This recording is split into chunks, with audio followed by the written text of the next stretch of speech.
জানিয়ে দেব সর্বশেষ আপডেট বাংলা সংবাদ। শুরুতেই শিরোনাম। বাংলাদেশে কি রাষ্ট্রপতি বদল হচ্ছে? সব দূতাবাস থেকে শাহাবুদ্দিনের ছবি সরানোর নির্দেশ ঘিরে জল্পনা। এদিকে ৩৬ সেনা পাঠানো হচ্ছে, হেলিকপ্টার থেকে বোম্বিং করা হবে, ইনুকে বললেন হাসিনা। জানাবো ৭১ সালেও এই দেশকে অরক্ষিত রেখে পালিয়েছিল আওয়ামী লীগ, মৌলভীবাজারে বলেছেন বিএনপি নেতা। এরপরেই জানাবো সাইদির রায়ে মিষ্টি বিতরণকারী আওয়ামী লীগ নেতাকে মিষ্টি খাইয়ে পিটুনি।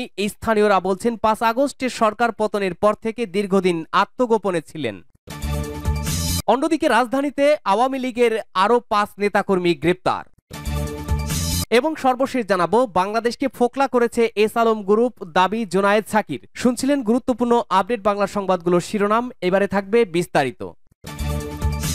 বাংলাদেশে কি রাষ্ট্রপতি বদল হচ্ছে? সব দূতাবাস থেকে শাহাবুদ্দিনের ছবি সরানোর নির্দেশ ঘিরে জল্পনা। বাংলাদেশের রাষ্ট্রপতি মোহাম্মদ শাহাবুদ্দিনকে কি সরিয়ে দেওয়া হচ্ছে? বিদেশে বাংলাদেশের ৮০টি মিশন অর্থাৎ দূতাবাস অফিস থেকে রাষ্ট্রপতি মোহাম্মদ শাহাবুদ্দিনের ছবি সরিয়ে ফেলা হয়েছে। ঢাকার সরাসরি সূত্র জানাচ্ছে, বিদেশ মন্ত্রকের মৌখিক নির্দেশ পেয়ে রাষ্ট্রপতির ছবি সরিয়ে ফেলা হয়েছে। এ বিষয়টি জানাজানি হতেই জল্পনা ছড়িয়েছে। তাহলে কি বর্তমান রাষ্ট্রপতি সরে যাচ্ছেন?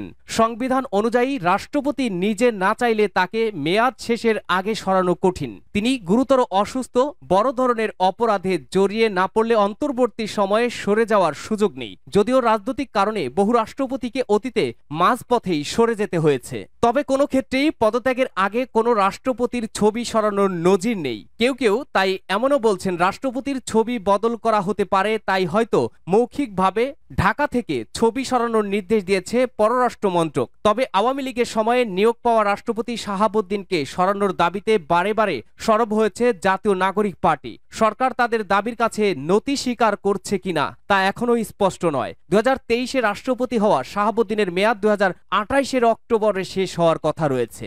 ৩৬ সেনা পাঠানো হচ্ছে, হেলিকপ্টার থেকে বোম্বিং করা হবে, ইনুকে বলেছেন হাসিনা। সাবেক তথ্যমন্ত্রী ও জাতীয় সমাজতান্ত্রিক দল জাসদের সভাপতি হাসানুল হক ইনুর সঙ্গে শেখ হাসিনার কথোপকথনের একটি রেকর্ড ফাঁস হয়েছে। রেকর্ডটি গত বছরের জুলাই আন্দোলনের সময়কার। এতে আন্দোলনকারীদের দমাতে আকাশ থেকে হেলিকপ্টারে গুলি করার পাশাপাশি ৩৬ সেনা নামানোর কথাও বলেছেন শেখ হাসিনা। রোববার সেই রেকর্ডটি সাংবাদিক জুলকারনাইন সায়ের নিজের ফেসবুক আইডিতে পোস্ট করেন। এরপরই সোশ্যাল মিডিয়ায় দ্রুত ছড়িয়ে পড়ে। ভিডিওটি একটি আন্তর্জাতিক সংস্থার মাধ্যমে স্ক্যান করে আমার দেশ এর সত্যতা পেয়েছে। সংস্থাটি জানিয়েছে এটি সাবেক প্রধানমন্ত্রী শেখ হাসিনা ও জাসদের সভাপতি হাসানুল হক ইনুর কথোপকথন। ছাত্র নেতার আন্দোলনের মুখে পদত্যাগ করে শেখ হাসিনা পালিয়ে ভারতে গিয়ে আশ্রয় নেন, আর ইনু বর্তমানে কারাগারে আটক রয়েছেন। ৫ মিনিট ৩৪ সেকেন্ডের অডিওটিতে হাসানুল হক ইনু শেখ হাসিনাকে বলেন, আপনার ডিসিশনটা খুবই কারেক্ট হয়েছে, আপনি একটু দয়া করে অ্যারেস্ট করে ফেলতে বলেন সবাইকে, তাহলে আর মিছিল করার লোক থাকবে না। এ সময় শেখ হাসিনা বলেন, যাত্রাবাড়ি শনির আখড়ায় আন্দোলনকারীরা কাউকে ঢুকতে দিচ্ছে না, সেখানে অনেকগুলো মাদ্রাসা আছে। নারায়ণগঞ্জের মাদ্রাসার ছাত্ররা শনির আখড়ায় আর্মিকেও ঢুকতে দিচ্ছে না, তাই আমরা আকাশ থেকে ৩৬ সেনা নামাচ্ছি। আমি বলে দিয়েছি হেলিকপ্টার থেকে ৩৬ সেনা নামাতে আপনারা এই মেসেজটা দিয়ে দিতে পারেন। শেখ হাসিনার এই কথার জবাবে ইনুকে বলতে শোনা যায়, হেলিকপ্টার থেকে সাউন্ড গ্রেনেড মারলে তারা আর টিকে থাকতে পারবে না। কারফিউটা উঠে গেলেও যাতে তারা আর নামতে না পারে সেই ব্যবস্থাও নিতে হবে। ইনুর বক্তব্যের পর শেখ হাসিনাকে আবারও বলতে শোনা যায়, দেখি তারা কতটুকু করতে পারে। আমিও বলে দিয়েছি র্যাবের হেলিকপ্টার থেকে বোম্বিং করতে, লোকাল লিডারদের দিয়ে আন্দোলনে নেতৃত্ব দানকারীদের তালিকা করে সেটা ধরে গ্রেপ্তার করার জন্য আইন শৃঙ্খলা বাহিনীকে নির্দেশ দেওয়ার কথাও জানান শেখ হাসিনা। ইন্টারনেট চালুর জন্য শেখ হাসিনার কাছে অনুরোধ জানিয়ে জাসদ ইনু বলেন, ইন্টারনেট চালু করতে বলেন, এটা আমাদেরই কাজে লাগবে, কারণ আমরাও সমস্যায় পড়ছি। যদি ইন্টারনেট থাকে তাহলে নিউজ দিয়ে মিডিয়া ফ্ল্যাট করে দিতে পারবো। এ সময় হাসিনা বলেন, কিভাবে ইন্টারনেট চালু করব?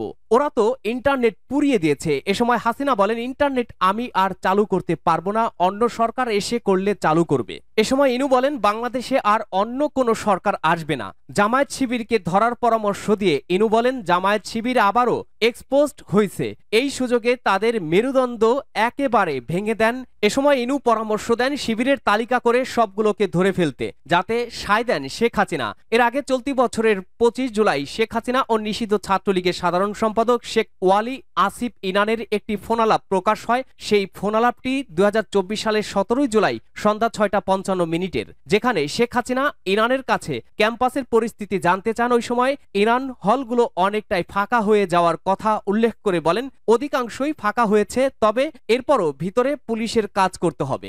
71 সালেও এই দেশকে অরক্ষিত রেখে পালিয়েছিল আওয়ামী লীগ। বিএনপির জাতীয় নির্বাহী কমিটির সাংগঠনিক সম্পাদক জি.কে. গউস বলেছেন, 71 সালে এই দেশকে অরক্ষিত রেখে সেই সময়েও আওয়ামী লীগ পালিয়েছিল।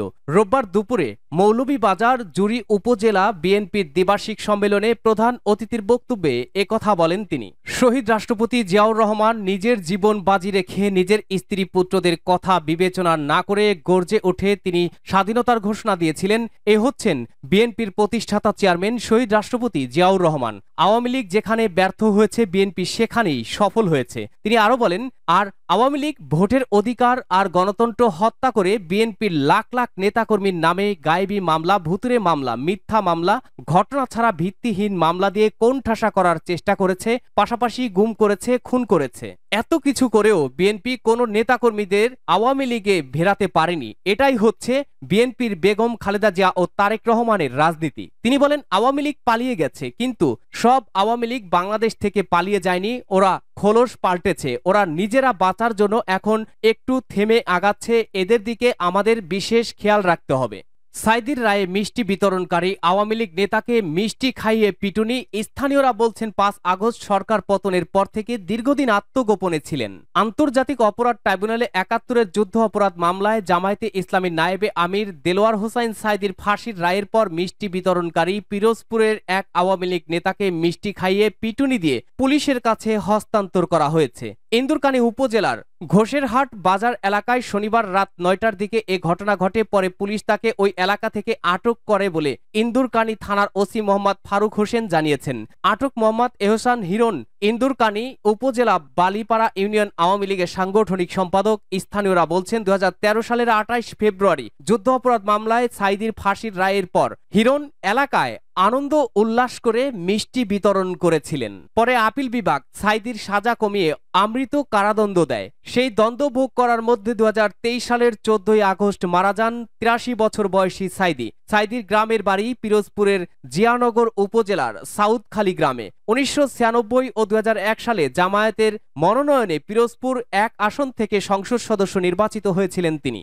রাজধানীতে আওয়ামী লীগের আরও 5 নেতাকর্মী গ্রেপ্তার। রাজধানীর বিভিন্ন স্থানে অভিযান চালিয়ে কার্যক্রম নিষিদ্ধ হওয়া আওয়ামী লীগ ও এর সহযোগী সংগঠনের আরও 5 নেতাকর্মীকে গ্রেপ্তার করেছে ঢাকা মহানগর গোয়েন্দা পুলিশ ডিবি। গত 24 ঘন্টায় এসব অভিযান পরিচালিত হয়। আজ রোববার এক বিজ্ঞপ্তিতে এ তথ্য জানিয়েছেন ঢাকা মহানগর পুলিশের জনসংযোগ ও গণমাধ্যম শাখার উপ পুলিশ কমিশনার তালেবুর রহমান। গ্রেপ্তার হওয়া ব্যক্তিরা হলেন ঢাকা মহানগর উত্তর তৃণমূল শ্রমিক লীগের সাংগঠনিক সম্পাদক মোহাম্মদ মনির হোসেন, নওগাঁর পন্থীতলা উপজেলা দিবর ইউনিয়ন ছাত্রলীগের সাধারণ সম্পাদক সাইদ সাদ্দাম শাকিল, কিশোরগঞ্জের পাকুন্দিয়া উপজেলা ছাত্রলীগের সাবেক যুগ্ম আহ্বায়ক ইকবাল আহমেদ রিপন, কুমিল্লার দেবিদ্বার থানা আওয়ামী লীগের সাংগঠনিক সম্পাদক মোহাম্মদ সালাউদ্দিন মামুন এবং গোপালগঞ্জের সদর উপজেলার 1 নম্বর জালালাবাদ ইউনিয়ন আওয়ামী লীগের চেয়ারম্যান ফকির মোহাম্মদ মারুফ রেজা। এই 5 নেতাকর্মীর বিরুদ্ধে আইনগত ব্যবস্থা নেওয়ার প্রক্রিয়া চলছে বলে জানিয়েছে ডিবি কর্মকর্তারা। বাংলাদেশকে ফোকলা করেছে এস আলম গ্রুপ, বললেন জোনায়েদ সাকি। গণসংহতি আন্দোলনের প্রধান সমন্বয়কারী জোনায়েদ সাকি বলেছেন, অভ্যুত্থানের যে আকাঙ্ক্ষা সেটা হচ্ছে জনগণের স্বার্থ সমাধান। কতিপয় বড়লোক লুটেরা যারা জমিদারি বানাতে চেয়েছিল, সেটার বিরুদ্ধে আমাদের সন্তানেরা শত শত ভাই জীবন দিয়ে ইতিহাস সৃষ্টি করেছে। বাংলাদেশ পূর্ণ গঠন করতে চাইছে, সরকারের অগ্রাধিকার দেওয়া উচিত, যেখানে ভর্তুকি দিলে জনবান্ধব শিল্প কলকারখানা বেঁচে থাকবে। নতুন বাংলাদেশের স্বপ্ন দেখছে মানুষ, অতীত থেকে শিক্ষা নিতে হবে। তিনি আরো বলেন, ফ্যাসিস্ট সরকারের কাজই ছিল লুটে পুটে খাওয়া। এস আলম গ্রুপকে সাথে নিয়ে যারা শেতাবগঞ্জ সুগার মিল ও এর বিশাল সম্পদ গ্রাস করার ষড়যন্ত্র করেছিল, তারাই এই মিলটিকে বন্ধ করেছিল।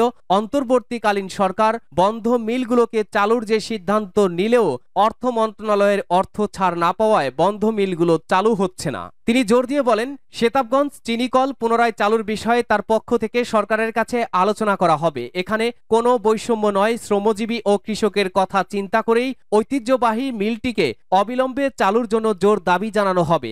যে এস আলম গ্রুপ বাংলাদেশের হাজার হাজার কোটি টাকা বিদেশে পাচার করে দেশকে ফোকলা করেছে, সেই এস আলম গ্রুপের হাতেই দেশের চিনিকলগুলো তুলে দিতেই বন্ধ করার সিদ্ধান্ত নিয়েছিল ফ্যাসিস্ট হাসিনা সরকার।